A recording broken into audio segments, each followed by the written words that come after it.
रूपा एक बड़ी ही भली, अच्छी और होशियार कुतिया थी। विजय और उसकी पत्नी रमा रूपा को उसके छोटे में घर लेकर आए थे। एक बार की बात है, जब रमा और विजय मार्केट से वापस आ रहे थे कि तभी रमा का पैसे से भरा हुआ पर्स नीचे गिर जाता है और रमा को पता भी नहीं चलता। पर्स गिरता हुआ रूपा देख लेती है। अभी वो बहुत छोटी थी, लेकिन समझदारी उसमें कूट कूट कर भरी होती है। वो पर्स लेकर सीधा रमा और विजय के पीछे पीछे उनके घर पहुंच जाती है। जब रमा और विजय रूपा के मुंह में पर्स देखते हैं तो बहुत खुश हो जाते हैं और रूपा की ईमानदारी और होशियारी देख के उसे अपने पास रख लेते हैं।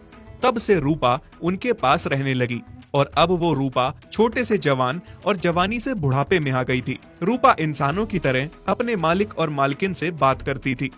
मालकिन, मैं छोटू को स्कूल से ले आई हूँ। हाँ रूपा, ठीक है, बस शाम को अब तुम्हें छोटू को लेकर पार्क घुमाने ले जाना है। तुम्हें तो पता ही है रूपा, हम दोनों के पास इतना समय ही नहीं होता कि हम छोटू को स्कूल छोड़ सके, घर ला सके या पार्क घुमा सके। काम ही इतना रहता है। पर जब से तुम हमारे घर पे हो, इतने सालों से तुम ही सब संभाल रही हो, छोटू का पूरा ख्याल रखती हो और घर की इतने अच्छे से रखवाली करती हो।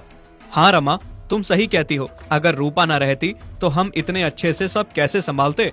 मुझे तो समझ में नहीं आता कि हम रूपा का एहसान कभी उतार भी पाएंगे या नहीं। नहीं मालिक और मालकिन, आप ऐसा क्यों कहते हो?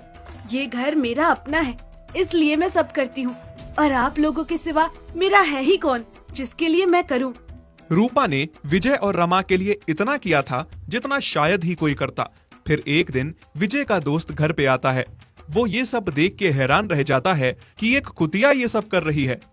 अरे विजय, ये कुतिया तुझे कहाँ से मिल गई? इतना काम करती है, बच्चे का ख्याल, उसका स्कूल आना जाना, पार्क जाना और घर की रखवाली। इतना तो सैलरी दे के भी कोई इंसान नहीं करता और ये जानवर होकर इतना काम कर रही है।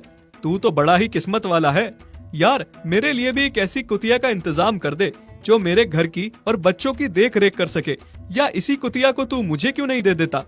देख रमन, रूपा हमें बड़े किस्मत से मिली है, उसे मैं किसी को भी नहीं दे सकता। तुझे रूपा तो क्या, रूपा जैसी ढूंढने पर भी नहीं मिलेगी। हाँ।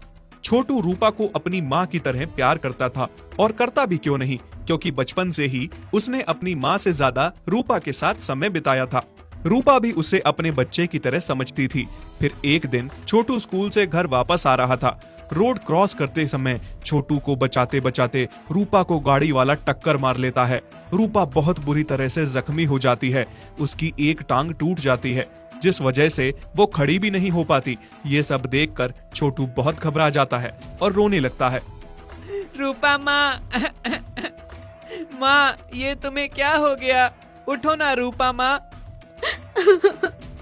मैं अब उठ नहीं पाऊंगी बेटा, मैं बहुत बुरी तरह से जख्मी हो चुकी हूँ, लेकिन तू घबरा मत बेटा।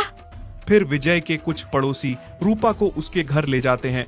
यह सब देख के रमा और विजय बहुत घबरा जाते हैं। विजय का एक पड़ोसी उससे कहता है कि उसे रूपा को डॉक्टर को दिखाना चाहिए। विजय डॉक्टर को घर बुलाता है। देखो विजय, रूपा बहुत बुरी तरह से जख्मी हो चुकी है। उसकी एक टांग टूट गई है और ऊपर से वो बूढ़ी भी हो चुकी है। उसको ठीक होने में बहुत समय लग जाएगा। अब तुम दोनों पति पत्नी को ठीक उसी तरह उसकी खूब देखभाल और सेवा करनी होगी, तभी वो ठीक हो पाएगी। रूपा की सेवा करना तो दूर, वो उसे अच्छे से खाना भी नहीं देने लगे। वो उसके सारे एहसान भूल गए। मालिक और मालकिन आखिर ऐसा क्यों कर रहे हैं? मेरे जख्मों पे मरहम पट्टी करना तो दूर, मुझे खाना तक नहीं पूछ रहे और तो और छोटू को भी मेरे पास नहीं आने दे रहे। क्या मैं इतनी अछूत हो गई हूँ? रूपा अब एक जगह पड़ी पड़ी बहुत कमजोर हो गई थी। ना तो उसके जख्मों की मरहम पट्टी हो रही थी और ना उसे कोई खाना दे रहा था। रूपा माँ, मैं तुम्हारे लिए खाना लेकर आया हूँ, लो खा लो। छोटू जब रूपा को खाना दे रहा था तो उसके माँ बाप देख लेते हैं और बहुत गुस्सा करते हैं। छोटू, ये क्या कर रहे हो तुम? तुम्हें कितनी बार मना किया है इसके पास मत जाओ, ये बीमार है, जिस वजह से तुम्हें इन्फेक्शन हो सकता है। कैसी बातें कर रही हो मम्मी तुम? रूपा माँ से भला मुझे कैसे इन्फेक्शन होगा?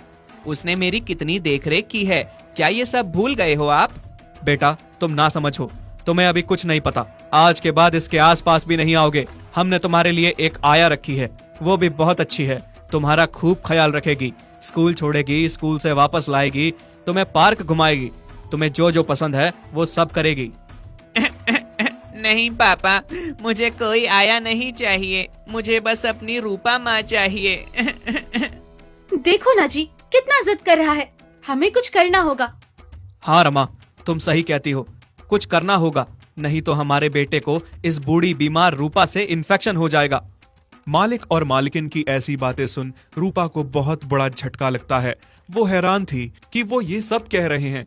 उसे ये सब सुन के अपने कानों पे यकीन नहीं हो रहा था। देखो रूपा, तुम यहाँ से चली जाओ। तुम बहुत बीमार हो और हमें नहीं लगता कभी ठीक हो पाओगी। हमारा बेटा बार बार तुम्हारे पास आता है और हमें लगता है वो भी तुम्हारी तरह बीमार ना हो जाए, इसलिए तुम यहाँ से चली जाओ। हाँ रूपा, रमा सही कह रही है, तुम्हारे जख्म भी बहुत गहरे हैं, तुम बूढ़ी भी हो चुकी हो, शायद जख्म नहीं भरेंगे तुम्हारे, और हम तुम्हारी सेवा करके भी क्या करेंगे, तुम बहुत बूढ़ी हो चुकी हो, आज नहीं तो कल मर जाओगी, फिर सेवा करने का क्या फायदा, जाओ तुम चली जाओ यहाँ से। रूपा वहाँ से चुपचाप से निकल गई और वो बहुत दुखी थी। सोच रही थी, मुझसे कहाँ गलती हो गई। मालिक और मालकिन ने मेरे साथ ऐसा क्यों किया। सारी उम्र मैंने उनका ख्याल रखा, बचपन से लेकर जवानी तक, जवानी से लेकर बुढ़ापे तक उनका साथ कभी नहीं छोड़ा। उनके लिए क्या कुछ नहीं किया, अपना खून तक उनके लिए बहा दिया। इस चीज का उन्होंने मुझे ये सिला दिया। कितने मतलबी होते हैं इंसान, उनसे अच्छे तो हम जानवर हैं। चाहे जैसे भी घड़ी हो, खुशी की या गम की, हम कभी साथ नहीं छोड़ते। और इंसान सिर्फ अपने मतलब और अपने स्वार्थ के लिए दूसरों का इस्तेमाल करता है। मालिक और मालकिन ने भी मेरे साथ यही किया। आज जब मैं बूढ़ी हो गई, जख्मी हो गई, तो मुझे घर से निकाल दिया। रूपा उसी जख्मी हालत में घर से निकल जाती है। उससे तो ठीक तरह से चला भी नहीं जा रहा था। दूसरी तरफ छोटू रूपा के जाने पर बहुत दुखी था। वो अपने माँ बाप से बहुत जिद करता है कि वो रूपा को घर वापस ले आएं। मम्मी पापा, रूपा माँ को घर ले आओ, मैं उनके बिना नहीं जी सकता। तुम लोग कितने स्वार्थी हो, उसने हमारे लिए क्या कुछ नहीं किया। बचपन से उसी ने मेरी देखरेख करी। माँ, तुम तो अपने काम में हमेशा व्यस्त रहती थी। उसी ने माँ बनकर मेरा ख्याल रखा। हर समय वो मेरे साथ रहती, यहाँ तक कि रोड क्रॉस करते समय मैं गाड़ी के आगे आ जाता, मुझे टक्कर लग जाती, लेकिन रूपा माँ ने मुझे साइड करके खुद गाड़ी की टक्कर खाई और जख्मी होकर गिर पड़ी। छोटू, तुम जिद मत करो, हमने जो कुछ भी किया है तुम्हारे भले के लिए ही किया है। हाँ बेटा, हम तुमसे बहुत प्यार करते हैं। जब तुम बड़े हो जाओगे ना, तब तुम इस बात को समझोगे कि हमने ये सब क्यों किया। तुम्हारा रूपा के पास जाना और रूपा का तुम्हारे पास आना ठीक नहीं है। उसे बहुत बड़ा जख्म है जो कि अब भरने वाला नहीं है, क्योंकि वो बूढ़ी हो चुकी है, जिसकी वजह से अगर तुम उसके पास जाओगे तो तुम्हें भी इन्फेक्शन हो सकता है और किसी बड़ी बीमारी का सामना करना पड़ सकता है। उस जख्म को भरने का इलाज भी तो था ना, क्या आप लोगों को याद नहीं माँ? डॉक्टर ने क्या कहा था कि थोड़ा समय लगेगा, लेकिन उनका जख्म भर जाएगा, वो बिल्कुल ठीक हो जाएगी। बेटा, बात को समझने की कोशिश करो। हम रूपा को घर वापस नहीं ला सकते, और वैसे भी अब उससे कोई फायदा नहीं है, वो बूढ़ी हो चुकी है।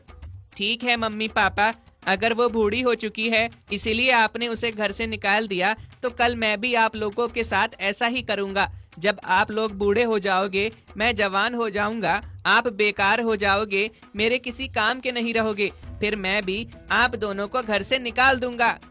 ये सब कह के छोटू वहाँ से रोते रोते चला जाता है। और जो छोटू ने कहा, उसने रमा और विजय की आंखें खोल दी। उन्हें इस बात का एहसास हो गया कि उन्होंने रूपा के साथ जो कुछ भी किया वो गलत किया। रूपा बचपन से लेकर उनके काम आती रही है। वो उनके लिए सिर्फ एक रखवाली करने वाली नहीं थी, बल्कि किसी घर के सदस्य से कम भी नहीं थी, और उन्होंने उसके साथ जो किया वो बिल्कुल गलत था। सुना रमा, हमारा बेटा क्या कह गया, हम लोग कितने गलत थे और हमारे छोटे से बेटे में कितनी समझ है। हमारी आंखें खोल दी आज हमारे बेटे ने। आज हमने जैसा रूपा के साथ किया है, कल हमारे साथ हमारे बुढ़ापे में वो भी ये सब कर सकता है। सही कह रहे हैं जी आप, हमें रूपा के साथ ऐसा नहीं करना चाहिए था। हमने बहुत बड़ी गलती कर दी, हमें ऐसा पाप नहीं करना चाहिए था। इससे पहले कि हम अपने बेटे की नजरों में पूरी तरह से गिर जाएं, हमें रूपा को वापस ले आना होगा। रमा और विजय रूपा को जैसे तैसे ढूंढ लेते हैं और उससे माफी मांगते हैं। रूपा, हमें माफ कर दो, हमसे बहुत बड़ी गलती हो गई। हाँ रूपा, घर चलो, तुम्हारा घर तुम्हें बुला रहा है और छोटू भी तुम्हारे बिना नहीं जी सकता। हम अपने स्वार्थ में इतने अंधे हो चुके थे कि हम भूल गए कि तुमने हमारे लिए क्या कुछ नहीं किया। बस अब हम इस गलती की भरपाई करना चाहते हैं। हाँ रूपा, घर चलो। विजय और रमा रूपा को घर वापस ले आते हैं और छोटू जैसे ही रूपा को घर में वापस पाता है तो खुशी से पागल हो जाता है और जाकर रूपा के गले से लिपट जाता है, फूट फूट के रोने लगता है। रूपा भी उसे देखकर बहुत खुश थी और उसकी आंखों से आंसू बह रहे थे। उसके बाद विजय और रमा दोनों बहुत लंबे समय तक रूपा की मरहम पट्टी करने लगे, उसका अच्छे से इलाज कराते हैं। उसके बाद रूपा एकदम स्वस्थ हो जाती है और पहले की तरह हो जाती है। पहले की तरह वो सारे काम करती है जो पहले किया करती थी। अगर आपको हमारी ये वीडियो अच्छी लगी तो प्लीज़ हमारे फेसबुक पेज को लाइक, शेयर, कमेंट और फॉलो ज़रूर करें।